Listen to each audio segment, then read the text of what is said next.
आस्तीन के सांप कहते हैं इन्हें। आज राणा सांगा के वंशज इस देश में अगर नहीं होते तो राजपूत रेजिमेंट बॉर्डर पर रक्षा नहीं कर रही होती। अगर राणा सांगा के वंशज नहीं होते तो आज भी इस देश के सैनिक जब बॉर्डर पर शहीद होते हैं, जब नाश मनुष्य पर छाता है, पहले विवेक मर जाता है। रामजी लाल सुमन का विवेक खत्म हो चुका है और जब विवेक नहीं रहता है तो नाश मनुष्य पर छा जाता है। कला में सलमान तो बाबर की औलाद है और तुम गद्दार राणा सांगा की औलाद हो। ये हिंदुस्तान में तय हो जाना चाहिए। 80 घाव होने के बाद, अपने शरीर को छत विछत करने के बाद भी उन्होंने संघर्ष किया। 17 लड़ाइयां लड़ी गई। इस देश के राजपूतों ने, क्षत्रिय समाज ने लड़ी। भारत माता की जय नहीं करते हैं। उन्हें जय करना आता है, भारत माता की जय नहीं करते। वो फिलिस्तीन की जय करते हैं। मन का पुतला दहन करने वालों में केवल क्षत्रिय राजपूत समाज नहीं है, ब्राह्मण समाज कह रहा है, पुतला जला रहा है, दलित समाज जला रहा है, वैश्य समाज जला रहा है। एक हाथ, एक पैर, एक आंख, 100 से ज्यादा युद्ध, शरीर पर 80 जख्म, ऐसे सच्चे मां भारती के वीर सपूत के बारे में हमारे ही देश के सांसद रामजी लाल सुमन एक बयान देते हैं। उस बयान के बाद पार्टी से ना कोई कार्रवाई होती है, पार्टी मुखिया पक्ष लेते हैं और आज फिर रामजी लाल से पूछा जाता है उसी बयान के बारे में, तो कहते हैं मैं जब तक जिंदा हूं मैं माफी नहीं मांगूंगा। देश के बड़े वकील इसी मुद्दे पर हमारे साथ हैं। सर बहुत बहुत स्वागत है। बहुत बहुत धन्यवाद। साहब, सांसद जी का आज बयान आया जिस आधार पर हमारी बात हुई। सांसद जी तो खुलेआम कह रहे हैं कि जब तक जीऊंगा इस जन्म में तो माफी मैं मांगूंगा नहीं। अब ये उनका अपना भाव है, ये उनकी अपनी देश के प्रति। इस देश में कुछ लोग ऐसे हैं जो इसी देश में रहते हैं, यहीं का गाते हैं, यहीं का खाते हैं, गाते नहीं यहां का खाते हैं, पीते हैं, सुविधाओं का उपयोग करते हैं, लेकिन क्या बोलते हैं? सनातन धर्म डेंगू है, मलेरिया, HIV, एड्स है। इस देश में लोग हैं। इस देश में ऐसे लोग हैं, भारत की संसद में बैठते हैं, संविधान की कसम खाते हैं, भारत की सरकार का, सत्ता का उपयोग करते हैं, लेकिन भारत माता की जय नहीं करते हैं। उन्हें जय करना आता है, भारत माता की जय नहीं करते। वो फिलिस्तीन की जय करते हैं। यही लोगों के कुछ लोग ऐसे बन रहे हैं इस देश में। तो वंशज तो DNA तो रहते हैं, चाहे रावण के DNA भी हैं, तो कंस के DNA भी हैं। कंस के DNA भी ऐसे लोग कर रहे हैं, रावण के DNA भी कर रहे हैं, लेकिन नाम कोई नहीं रखना चाहता। न रावण रखना चाहता है, न कंस रखना चाहता है। लेकिन इस देश में कुछ अपने कार्य कुकृत्य कर रहे हैं, जिनकी वजह से इस देश में ऐसी हालात बन रहे हैं। आस्तीन के सांप कहते हैं इन्हें। आस्तीन के सांप से बचना चाहिए। अपने देश के युवाओं और भविष्य को भी बचाना चाहिए। अब वकील साहब, कल घर पर एक हमला हो जाता है, करणी सेना वहां उस घटना को देखती है और उसके बाद सपा के मीडिया हैंडल से एक पोस्ट आता है, उस पर लिखा होता है करणी सेना आतंकवादी संगठन है। नहीं नहीं नहीं, ये तो गलत फहमी फैलाई जा रही। देखिए, क्रिया की तो प्रतिक्रिया हुई, और प्रतिक्रिया क्या, ज्ञापन देने गए, उनसे ये कहने गए कि आप माफी मांगिए, इस बात का ज्ञापन देने गए, और उल्टा उनके साथ वहां घर पे जाके कोई किसी के घर पे तोड़फोड़ करेगा क्या? उल्टा उन्होंने एक प्लान के तहत, साजिश के तहत, जो शांतिपूर्वक ज्ञापन देने आए थे, जो पत्र देने आए थे, मेमोरेंडम देने आए थे, रिप्रेजेंटेशन देने आए थे, जो कि लोकतंत्र का हिस्सा है, मजबूत हिस्सा है, लेकिन उनके साथ लोगों ने मारपीट की और उल्टा उन्हीं के खिलाफ FIR कराई। ये उन्होंने अपने पद का दुरुपयोग किया है और अगले दिन अपनी सुरक्षा की मांग करने लगे। समझिए, आप ही गालियां दें, आप ही राणा सांगा के बारे में, उनके वंशज के बारे में कैसे सह लेंगे लोग? राणा सांगा के वंशज इस देश में अगर नहीं होते तो राजपूत रेजिमेंट बॉर्डर पर रक्षा नहीं कर रही होती। अगर राणा सांगा के वंशज नहीं होते तो आज भी इस देश के सैनिक जब बॉर्डर पर शहीद होते हैं तो, और शहीद होने के बाद जब तिरंगे में लिपट कर आते हैं और उनका पोस्टमार्टम किया जाता है तो सारी गोलियां सीने पर मिलती है, पीठ पीछे कभी कोई गोली किसी सैनिक के नहीं मिली। वो राणा सांगा के वंशज हैं, वो राणा सांगा के वंशज हैं जिनके त्याग, बलिदान और तपस्या से इस संसद, ये लोकसभा जहां वो बैठते हैं, वो राज्यसभा, वो राष्ट्रपति भवन, वो सुप्रीम कोर्ट, वो लखनऊ विधानसभा के ऊपर जो राष्ट्रीय ध्वज लहराता है, वो इन्हीं सबके त्याग, बलिदान, तपस्या की वजह से लहराता है। ये पूरी दुनिया देख रही है, लेकिन फिर भी हमारे देश के सैनिकों, जो कि राणा सांगा भी इस देश के सैनिकों की श्रृंखला में रहे, 80 घाव होने के बाद, अपने शरीर को छत विछत करने के बाद भी उन्होंने संघर्ष किया। 17 लड़ाइयां लड़ी गई। इस देश के राजपूतों ने, क्षत्रिय समाज ने लड़ी और जीती। लेकिन फिर भी जब गौरी का अवसर आया तो पृथ्वीराज चौहान की आंखें निकाल ली गई। सोचिए आप, ये है गद्दारी। ऐसे ही लोग उस समय थे, ऐसे ही लोग अब समय है। लेकिन आज का युवा, आज का समाज इसको सहन नहीं करेगा। और यही बड़ी खुशी की बात है, आज रामजीलाल सुमन का पुतला दहन करने वालों में केवल क्षत्रिय राजपूत समाज नहीं है, ब्राह्मण समाज कह रहा है, पुतला जला रहा है, दलित समाज जला रहा है, वैश्य समाज जला रहा है, सिख समाज जला रहा है। क्योंकि महाराणा प्रताप हो चाहे राणा सांगा हो, इतिहास के लोग महान व्यक्ति रहे हैं। इनकी कोई धर्म, जाति, क्षेत्र, भाषा नहीं होती। ये देश के लिए होते हैं, देश की अस्मिता के लिए खड़े रहे, देश के मान सम्मान के लिए खड़े रहे। इसलिए इनका सम्मान और आदर होना चाहिए। और इतिहास की इस तरह से गलत बातें और संसद में कही जाएं, कितना दुखद है, कितना दुखद है। संसद में बातें कही जाएं और उसी पर अड़ा रहा जाए। इससे पता चलता है जब नाश मनुज पर छाता है, पहले विवेक मर जाता है। रामजीलाल सुमन का विवेक खत्म हो चुका है और जब विवेक नहीं रहता है तो नाश मनुज पर छा जाता है। 2027 चुनाव अब आने वाला है। अखिलेश सोच रहे हैं कि बिना वोट बैंक के आगे बढ़ जाएंगे। एक तरफ बह जाना, दूसरी तरफ किनारा कर लेना, कहीं ना कहीं अखिलेश को नहीं दिख रहा है।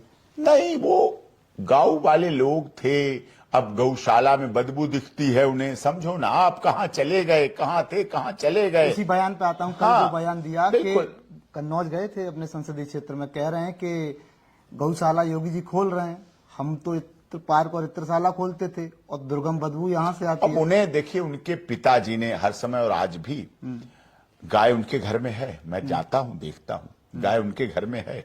और मुलायम सिंह नेताजी ने हर समय गाय रखी, गाय नहीं गायें रखी। तो गाय घर पे है तो बदबू तो आती होगी फिर। अरे कहने के लिए, गाय का दूध ही बच्चों को पिलाते हैं, वो कोई बाहर का दूध नहीं पिलाते अखिलेश जी। गाय के दूध, 2-2 गाय रहती हैं और उनका गाय का दूध पिलाते हैं। नेताजी भी रखते थे गाय, वही रख रहे हैं।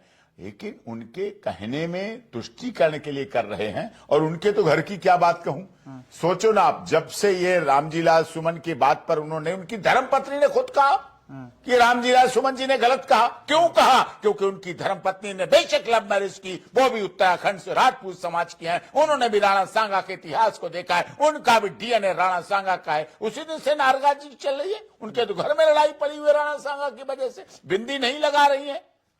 उनकी धर्मपत्नी जो डिंपल यादव बनी, डिंपल सिंह से बिंदी नहीं लगा रही, मांग में सिंदूर नहीं भर रही। इसीलिए इसी बात का विरोध है कि राणा सांगा के बारे में गलत कहा गया। राणा सांगा के बारे में माफी मांगो, राणा सांगा के बारे में अपने एमपी से बोलो और कहो। ये बात सच्चाई है, दिख रही है। और गाय उनके घर में रहती है और उन्हें गाय से बदबू आती। सोचो ना आप, किस तरह की भावना, किस तरह की बात। गाय जिसमें सभी देवताओं का वास है, गाय जिसका औषधीय दूध है, दूध भी उपयोगी है, कंडे भी उपयोगी हैं, मूत्र भी उपयोगी है। और अगर कोई ब्लड प्रेशर हाई वाला पेशेंट उसके ऊपर हाथ फिराता है गाय के, तो उसका ब्लड प्रेशर भी डाउन हो जाता है। ऐसी देव स्वरूप गौ माता में से बदबू आती है, तो जिसको अपनी माता के में से बदबू आने लगे, उसके क्या कहूं, क्या कहूं, उसके लिए क्या कह सकते हैं? कुछ नहीं कह सकते। वकील साहब, मैं जब से ये चीजें देख रहा हूं, लोकसभा चुनाव में अखिलेश की बड़ी जीत हुई, उसके बाद आता है उपचुनाव। उपचुनाव में अखिलेश यादव कहीं ना कहीं चूक जाते हैं, और जब अखिलेश यादव चूक जाते हैं तो उस समय से आप याद करेंगे तो अखिलेश यादव कुछ सिस्टम बिगड़ गया है। अब वो दूसरे बौखला गए हैं। हाँ। वो बौखला गए हैं, दिग्भ्रमित हो गए हैं। लेकिन उन्हें जो जीत दी वो उन पे पच नहीं रही है। उनके क्षत्रिय समाज के भी बहुत पदाधिकारी कार्यकर्ता हैं, आज अपने को ठगा महसूस कर रहे हैं। उनकी धर्मपत्नी खुद, जिनकी लव मैरिज, हमारे बहुत पुराने रिश्तेदार, बहुत मान्य रिश्तेदार थे, ठाकुर अमर सिंह जी। आपके रिश्तेदार? हाँ, अमर सिंह जी ने शादी कराई थी। मुलायम सिंह नेताजी तो कर ही नहीं रहे थे शादी। अमर सिंह जी बिचौलिया बने और इनकी शादी कराई, क्योंकि अखिलेश और इनकी लव मैरिज है।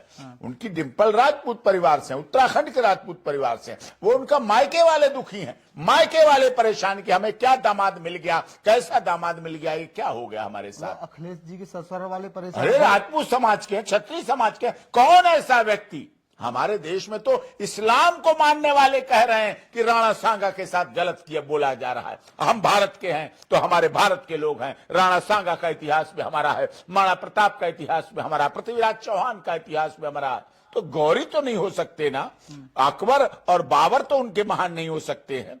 ये देखने की वाली बात है। लेकिन ये इस तरह से उनमें बौखलाहट हो रही है और बौखलाहट में कई चीजें गलत हो जाती हैं। अब कहने वाले लोगों ने कुंभ को भी मृत्यु कुंभ कह दिया। सोचिए ना, अरे जिनके बाप दादे नहाते रहे कुंभ में, आज कुंभ नहीं है कि योगी जी की बपौती नहीं है कुंभ, मोदी जी की बपौती नहीं है कुंभ। कुंभ तो आदि अनादिकाल से सनातन धर्म का चला रहा है। कभी उज्जैन में होता है, तो कभी हरिद्वार में होता है, तो कभी इलाहाबाद प्रयागराज में होता है। तो जगह बदलती रहती है। कुंभ तो सभी होता है सभी जगह, लेकिन उनको कुंभ में भी मृत्यु कुंभ दिखा। वो कुंभ नहीं गए, मंदिर नहीं जाएंगे। राम उनके अलग हो गए, राम जाए में मंदिर नहीं जाएंगे बनेगा। तो जब नाश मनुष्य पर छाता है, पहले विवेक मर जाता है। वकील साहब, अभी बात करें हम इन चीजों की, कुंभ पर सवाल उठाएंगे लोग, सनातन पर सवाल उठाएंगे। रमजान का पवित्र महीना चल रहा है, रोजाओं में जा रहे हैं, इफ्तारियां कर रहे हैं। हाँ, रोजा इफ्तार में जाएंगे। उन्हें लगता है वही हमारे वोट है, और उन्हें पता ही नहीं असली वोटर कहाँ है, कोर वोटर कहाँ है। इस्लाम मानने वाला समझता है, इस देश का मुसलमान समझता है, अरे जब ये अपने राणा सांगा का नहीं हुआ, जब ये अपनी गौ माता का नहीं हुआ, जब अपने दिव्य कुंभ महाकुंभ का नहीं हुआ, अपने प्रभु श्री राम का नहीं हुआ, तो ये हमारा क्या हो जाएगा? हमारा क्यों हो जाएगा? कोई नहीं हो सकता। मानते हैं इस बात को। तो सनातन पर सवाल उठाएंगे और इफ्तार में जाएंगे। सनातन पे सवाल उठाएंगे, इफ्तार में जाएंगे। सोचिए ना, वो भी नहीं मानते इनको। इसीलिए तो मुस्लिम बाहुल्य एरियो में मुस्तफाबाद में भारतीय जनता पार्टी क्यों जीती, किस लिए जीती? यही तो कारण है। वो भी विश्वास करना छोड़ दिया उन लोगों पे। ये नहीं हो सकते किसी के। अरे जब अपने बाप का नहीं हुआ, समझो ना, राणा सागा, इतिहास तो हमारा पिता तुल्य है ना, इतिहास तो महान है ना। जो अपने बाप का नहीं हुआ, वो किसी का क्या हो जाएगा? नेताजी मुलायम सिंह यादव जी क्या कह गए? कुंभ करवाते थे, कुंभ में जाते थे, खुद नहाते थे, लेकिन ऐसी भावना करके इन्होंने अपने पितरों को भी कष्ट पहुंचाया है। नेताजी इतिहास के बारे में कभी नहीं बोले गलत। मुलायम सिंह जी, आप देख लीजिए उनके भाषण, कभी नहीं उन्होंने इतिहास को दुत्कारने और गलत प्रताड़ित करने का प्रयास किया। शिक्षा से जुड़े हुए व्यक्ति थे, लेकिन उनके पुत्र ऐसे कार्य कर रहे हैं, उनके सांसद ऐसे कार्य कर रहे हैं। ये देश के लिए दुखद है, इतिहास के लिए दुखद है, और सर्व धर्म संभाव जो भाव है, सर्वधर्म संभाव, उसके लिए भी दुखी है। वकील साहब जी, एक बात बताइए हमें कि जैसे रामजीलाल सुमन ये बयान दे रहे हैं, रामजीलाल सुमन बयान दे रहे हैं, तो कहीं ना कहीं उसमें बाबर और औरंगजेब का भी जिक्र कर रहे हैं। तो कहीं ना कहीं एक संदेश, क्योंकि आज भाजपा के सांसदों ने कह ही दिया है कि ये सुनियोजित तरीके से किया गया है। सुनियोजित तरीके से, साजिश तरीके से, प्लान के तहत पूरे संसद की कार्रवाई को ध्वस्त करना। संसद बनी है, संसद में इस देश के करोड़ों लोगों ने चुनकर अपनी मेहनत की कमाई से जो टैक्स अदा करते हैं, उससे इन सांसदों के घर में खाना बनता है, उससे चाय बनती है, उससे गाड़ियां चलती हैं, उससे कोठी बनती है, उससे कोठी में रहते हैं, सुविधाओं का उपयोग करते हैं। लेकिन इन्होंने उसी संसद की गरिमा को तार तार कर दिया और उसी के इतिहास के साथ खिलवाड़ कर दिया, जो कि बेहद शर्मनाक है। भाजपा के कुछ बड़े नेता कहने लगे हैं कि अखिलेश जो हैं खुलकर मुस्लिम प्रेमी हो गए हैं और सनातन का जो विरोध कर रहे हैं वो अब 2027 के सपने को देखकर कर रहे हैं। हाँ, वो सनातन धर्म का विरोध एक लालच में कर रहे हैं, लेकिन उन्हें नहीं पता कि उनके खुद के कोर वोटर हिंदू है, सनातन धर्म को मानने वाले। और मुस्लिम उन्हें क्यों देगा? जो जान गया है कि अरे मंदिर नहीं गया, ये दिव्य कुंभ महाकुंभ में नहीं गया, ये राणा सांगा के खिलाफ बोल रहा है, तो फिर बाबर के साथ तो नकली रूप से है, असली में कैसे हो सकता है? जो अपनी कौम का नहीं हुआ, अपनी जाति का नहीं हुआ, अपने क्षेत्र का नहीं हुआ, अपनी भाषा का नहीं हुआ, अपने धर्म का नहीं हुआ, अपने संप्रदाय का नहीं हुआ, अपने संसदीय क्षेत्र की जनता का नहीं हुआ, अपनी संसद का नहीं हुआ, अपने संविधान का नहीं हुआ, अपने इतिहास का नहीं हुआ, तो वो किसका हो जाएगा? नहीं हो पाएगा। ये जो इंडी गठबंधन वाले लोग हैं, अगर चुनाव की बात आती है तो आमने सामने चुनाव लड़ते हैं। कांग्रेस भी चुनाव लड़ेगी, सपा भी चुनाव लड़ेगी, दोनों आमने सामने लड़ेंगे। जब कोई मुद्दा फंसता है या फिर ये इनका कोई मामला सेट होता है तो कैसे दलित का नाम ये आगे ले आते हैं। जैसे कि आज मल्लिकार्जुन खड़गे ने संसद में कहा है कि दलित सांसद के घर पर हमला किया गया। मान लीजिए अगर मैं आपसे बात कर रहा हूँ, कोई सवाल गलत पूछ रहा हूँ, तो इसमें मेरी जाति का क्या मतलब, महत्व कहाँ से आ गया? वो जाति पे ही राजनीति करते हैं। ये जाति के नाम पर, धर्म के नाम पर, क्षेत्र के नाम पर, भाषा के नाम पर, संप्रदाय के नाम पर राजनीति करते हैं। और संसद बनी किस लिए है? संसद बनी थी रोजगार से लड़ने के लिए। आप क्या कर रहे हैं? शिक्षा के लिए क्या कर रहे हैं? स्वास्थ्य के लिए क्या काम कर रहे हैं? हमारे बॉर्डर्स कैसे सुरक्षित रहें? हमारे रोहिंग्या कैसे आना रुकें? इसके लिए काम करना चाहिए। हमारे यहाँ विकास की हमारी जो मुद्रा है कैसे पहुंचे, कैसे मजबूत हो हमारे देश की। हमारे देश में भविष्य के लिए आगे युवाओं के पास क्या हाथ काम होना चाहिए। हम दुनिया में सोने की चिड़िया जगत गुरु कैसे बन सकते हैं? महंगाई कैसे कम हो सकती है? लोगों को रोजगार कैसे मिले? इसके लिए आईआईटी कॉलेज खुले, एम्स खुले, इंजीनियरिंग कॉलेज खुले, विश्वविद्यालय खुले, हॉस्पिटल खुले, अच्छे अच्छे सौंदर्यीकरण। इसकी बात नहीं कोई करता है। इतिहास का इनसे क्या लेना देना? क्या जनता ने चुन के इन इतिहास बताने के लिए भेजा था? क्या इतिहास की कथा पढ़ने के लिए बोला था? इनको इतिहास की बात जानबूझ के की गई और मुद्दे से भटकाने के लिए की गई और उसमें खुद भटक गए और खुद इनका नुकसान हो रहा है। ये मल्लिकार्जुन खड़गे हर बात को दलित से क्यों जोड़ने चाहिए? देखिए, उन्होंने सदैव यही राजनीति की है, दलित, अगड़ा, पिछड़ा, ये सब चीजें। और मोदी जी ने गरीबी के खिलाफ लड़े। मोदी जी विकास को लाने के लिए काम किए। भारत सरकार ने स्वास्थ्य के लिए अस्पताल खोले। भारत सरकार ने इंजीनियरिंग कॉलेज खोले। जलकल योजना लाए, हर घर जलकल पहुंचे।